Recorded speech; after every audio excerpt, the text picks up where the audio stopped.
Right, the MicroCat HD now has been out for 2 years. As you can see, we've got the original MicroCat next door, so we can see the advantages and disadvantages, in my personal terms, what I like about the HD compared to the MicroCat, but also from the MicroCat's advantages against the HD. So let's concentrate on the MicroCat HD first. First thing we changed, we put a new front light on, so you can see it in far distances, in little trees, so really good for that point of view. On the hoppers, we've flattened the hoppers down on the HD compared with the MicroCat with a 45-degree angle, so you do get a little bit more bait in there. If we come to the battery holders, we put these two little handles on here, so it's very easy to take the batteries out. One of the reasons we've done this is because we put the heavy duty batteries in there because of the depth of the hole compared to the MicroCat, which makes it even more stable now. So looking at the boat from the top, it looks very similar, except for, as I said, the hull. The handset has not changed at all. It's 2.4, so we've got no aerials to worry about to get caught on. We've replaced the little LED light here now instead of the LED, but we've done that on all 2.4, so you can tell now if the boat is on and off. It's 15% faster than the MicroCat. Everyone asked me about weed. I've had no problems with weed or tangles with line, and there's the two big questions I get asked for. So if you're looking for a boat for France, really look at the MicroCat HD. The advantages I find over the MicroCat Mark III is it is fast, as I said. It can get more bait in. What I like the MicroCat Mark III for is you like them little stealthy little places really underneath the trees, because it sits lower. That's what I like about this boat. So we're giving you a choice. So look at the MicroCat Mark III, it may suit you, or the MicroCat HD.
Right, the biggest question I get asked for now is about maintenance and servicing the boats, and every year we get the same issues. Everyone wants their boat serviced for France or during the summer months, but that's when we're at our busiest. So to really get your boat serviced during the winter when it's quieter, you get your boat back. You can guarantee normally within 10 days you have your boat back, where in the summer we talk about 6 to 7 weeks, because the amount of boats we're trying to produce as well at the same time is unbelievable really. So please help us to help you, is do all your servicing during the winter.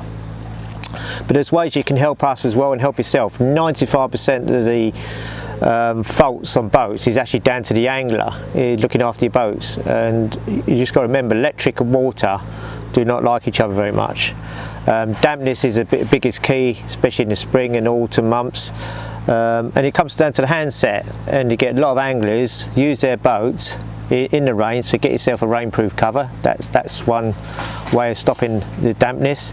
In other words, when you put it in the bivvy, don't put it on the floor. The bivvy floor, if you look at the bivvy floor in the mornings, it's always damp, and I put mine in a battery case bag and cover it over, or in my normal rucksack, so keep it nice and dry, and the handset will stay perfect for many years. So look after your handset. Always take your batteries out if you're not using them in the winter, because you don't want them corroding. When it comes to the boat, every time I finish my session, I clean it down, dry it, make sure there's no dampness or any water on the boat whatsoever, turn it upside down. You've got 2 little holes, make sure there's no water inside the boat, and the holes are in there for a purpose, because you've got to think that the motors inside do get warm, create condensation, so you want the boat to completely dry out.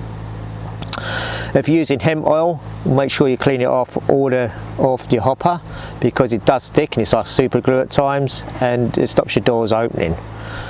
Your batteries, always charge your batteries up every 6 weeks. Keep them maintained even through the winter. Keep them warm.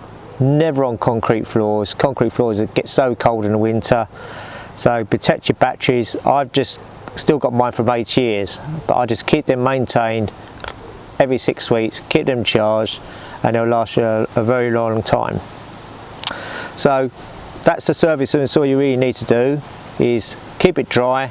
Even when you get home, take the boat out of your bag if the boat's damp, and your boat will last for many years.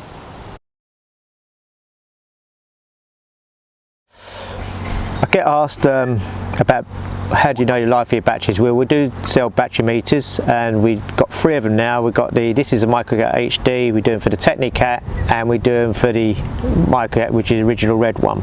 So very easy, you just put it in the back of the pull hole at the back, and it will go around and it will tell you how much life you've got left on your batteries. I also use mine in the garage, so when I've fully charged my batteries, when they're on high, then I change to another set of batteries. So very useful tool. You won't get your boat stuck out in the water by buying one of these.